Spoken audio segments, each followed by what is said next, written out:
Good afternoon. This is HorseRacingNation.com handicapper Jared Horak coming to you live from Keeneland Racecourse. They drew the Bluegrass Stakes earlier this morning, a 14-horse field. Most likely your morning line favorite is going to be Uncaptured. And I'm joined in this video by SB Nation's Joe DePaul. How are you, sir? Good to finally, do our very first meeting. Jared and I, of course, are radio colleagues. We team up on the Fast Track radio program each Saturday and Sunday, or in my case, just Saturday. We have Molly Jo Rosen on the team as well, hosted by the immortal Steve Bortstein, who sadly could not be here with us today. But yeah, we've shared a time slot for 2+ years, and today our very first meeting. We have some fun in Keeneland, great racing today, and my first look at the facility, Jared, I don't know about you when you first came here, I was just blown away by the quality of the spectacle, the majesty of the place. It is gorgeous. It's unbelievable, and it's a great place to watch some racing, and it's a great place on Saturday to do some big-time Derby prep racing. It definitely is. I've been to Keeneland one other time in 2001 with my friend, another friend Joe, who happened to be here as well today that I got to meet up with. We travel in packs. Exactly. So now I live in Kentucky, so it was nice to come back and see Keeneland again. He wheels back pretty quickly off of the spiral. Curious what you think about that. You're going poly to poly here, which is interesting given his success at Churchill Downs, conventional dirt surface, that Mark Casse has made it a point here to try the poly twice. Is very interesting to me, and obviously you have a point situation here. You want to make sure you get enough if you're uncaptured. It's on the fence right now, in the low teens, I believe, in the standings. But he's going to get, he figures to get a decent trip in here. You're talking about a runner who, basically he's going to sit just off of what should be an honest but not spectacular pace. He should sit the Garden Trip right in the second flight. It looks really good for him, but I have concerns. That he didn't get by in the spiral did kind of raise a red flag for me a little bit. I don't know how you felt about it, but I just felt like at the top of the lane, he took dead aim, and he just couldn't get past Black Onyx and went on to win the race. And going forward, I have questions. You wonder if he lacks the tenacity to get the job done in a big spot. He'll have to do it tomorrow on Saturday against a field that it probably is on par with the one, or perhaps a little better than the one that he saw a couple of weeks ago in Florence. Yeah, that's probably true. And he had some foot problems earlier. After his juvenile campaign, he started to have some foot problems, and they had to shuffle his schedule around. He was supposed to run in the Sam Davis, and he ended up missing that. So then the trainer, I think he decided to keep him on all-weather surfaces, training and running, so that it would be easier on his feet. And we'll see how all that ends up working out for him in the Derby. But if he finishes in the top 3, I guess he'll have enough points to qualify. But I wouldn't take a short risk. Breaking down on the inside, Dynamic Sky looks a little interesting. He was 4th in the Tampa Bay Derby, and he was 2nd in the Breeders' Futurity at Keeneland as a 2-year-old. And a horse has really impressed me, and he goes out also for Mark Casse in here, the second runner here for Casse, and you look at his past performance line. Okay, he was beaten a city block by Verrazano last time in Tampa. Past that, though, if you go back a little bit, you're going to see some pretty impressive form. You're going to see a really good second here at this track. Over against lost just a length to Joha in the Breeders' Futurity last year in a Grade 1. So you're talking about a runner. You've seen some nice things from him. He's finished ahead of Java's War, who figures to be second choice in here. We'll get to him in a second. He's finished ahead of Java's War several times. Java's War turned the tables in Tampa and was coming late with a rush. So we'll talk about him in a second. But to me, he's going to get the same trip that Uncaptured is going to get. And now you're talking about riders here at this point, because I'm trusting Joel Rosario at this point, who is as hot as a firecracker, and Shug McGahee wisely announced earlier that he's going to be the man to pilot Orb on the first Saturday in May. So you can't go wrong with the way he's riding here on the grounds today. He won 3 races, so he should sit that same trip. And I just think when it comes down to it, he's going to outfox Miguel Mena, and I think that's what it might come down to. I think they're horses of equal ability, and the prices will not be similar. You're going to get a better price on Dynamic Sky. Well, that's a good way of doing it. Rosario, he rode well at Gulfstream this year. He won the Dubai World Cup, and now he's just carrying the momentum right into Keeneland, and he's the better price of the Cassie horses, so I don't blame you for going that way. We should talk about Java's War. You were mentioning him. I think he's going to be the wise guy horse coming off that second place finish in that Tampa Bay Derby, and he was third in the Breeders' Futurity here. And a runner that, you know, had that wise guy closed. And, you know, that's the kind of horse the wise guy gravitates towards. That little, you know, that move, you know, against, you know, a big time runner, you know, a good second.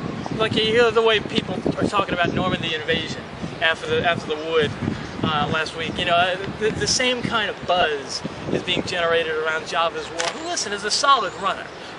You know, he was a bomb in Tampa on the board, and he shouldn't have been, you know, if you look at his past performances, because he really is a horse in the class of a Dynamic Sky, or in that group, you know, and he got completely overlooked at the Toten. You know, he deserved better than that. For him, my question is, can he come from the clouds here? He's going to have to. I don't see this pace being suicidal. It was a pretty hot pace in Tampa. He's not going to get that on Saturday. Very curious to see how he handles it, both tomorrow and going forward, because I don't think that running style bodes well on the first Saturday in May.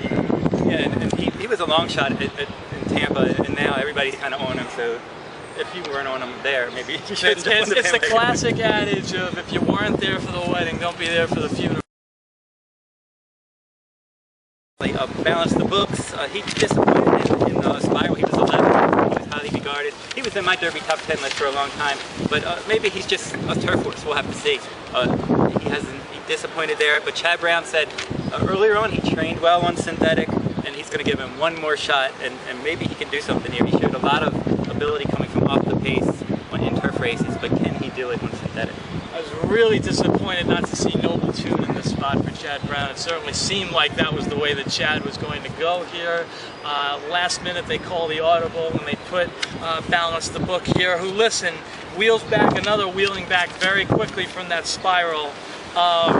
You know, and this is second off the layoff here. Last year's form was superb. You hit the big question, absolutely. It's a surface. Can he do it on the synthetic?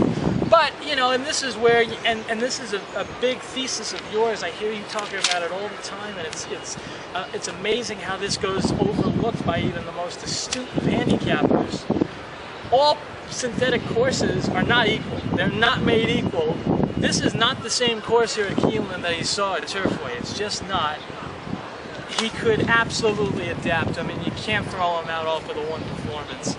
And you know, he certainly figures to be a player, though. Another, though, that said, who's going to need a little luck, because he's going to drop back pretty far in the pack early. He's probably more likely to hit the board if he does anything, and if he's like 20 or 30 to 1, I'd throw him in your tries and supers. I would give him another shot at that price, because he was highly regarded going into the Spiral. I can't remember Gary Contessa ever being so high on a horse. And, you know, I followed Gary a number of years in New York, and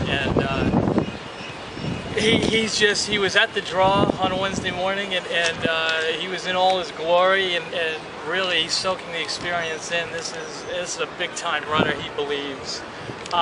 He got marooned outside. He was talking about how he liked post 13. Who could like post 13? You know, I was gonna say, you know, I mean, that seemed like a little lip service to me, but that seemed just a shade disingenuous. But he put a happy face on it, and he's a good-natured, good-spirited sort. So you're gonna get that from Gary.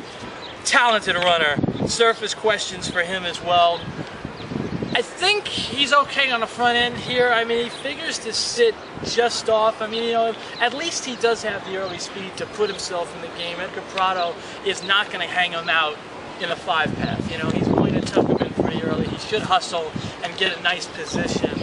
Can he carry it? Can he carry it from 9? Interesting question. I do think this runner has a future. I think that's fair to say. might be a little quick. Only 4 starts to his name. It is 3rd this year, and interesting to watch the way he's been trained. Off the layoff every time. He gets a freshening after every start. Is he primed? You know, and he's fired. So I mean, you can't knock the strategy and the way he's been handled. Can you do it one more time? Yeah, that's the question. And I think maybe you see Rydilluc and Balance the Books, maybe like in the Virginia Derby, something like that later this year. You see a lot of that where these horses don't run on synthetic and these Derby preps that doesn't quite pan out. So they switch surfaces and then they run well later in the year.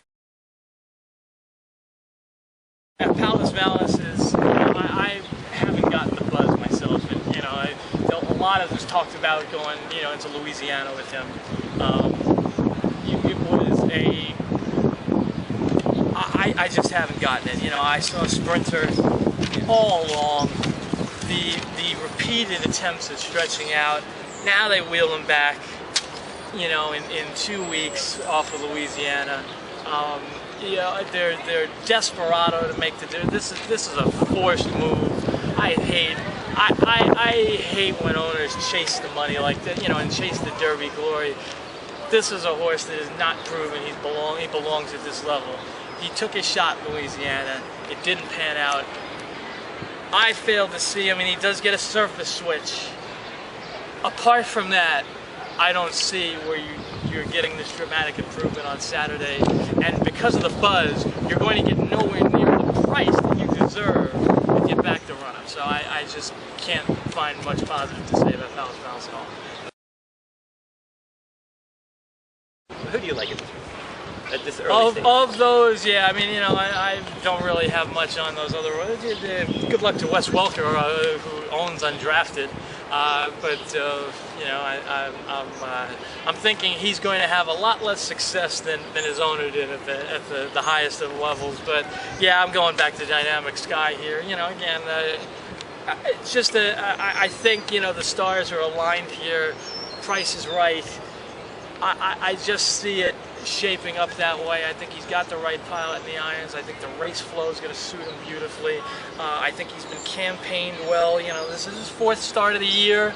That is, you know, that is a heavy workload these days. You know, in the age of trainers only running twice prior to the Derby, that's a pretty heavy workload. But you go back, he's got a race over the course that was pretty solid, and I just think that you know, he's absolutely worth taking a shot on. I'm gonna give a shot at Balance the Books only because when I started my Kentucky Derby top 10 list last September, he was in there. He's the only runner still alive that's been in it the whole time. So he's still. I'm gonna give him another chance. I liked him in the Spiral. I'll give him another shot. We'll try it again come 3 weeks. You know, the brain is percolating. I don't know where you are with this, and we'll talk a bit after this is over, but the brain is percolating a bit. I might have something cute in the offing here. We'll see what's coming up in 3 weeks, but very much looking forward to it. It should be a good Derby, it always is, and it'll be a lot of fun. Oh, definitely will. Thank you very much for joining me on this video, and I hope we can do many more. Indeed. Thanks for having me.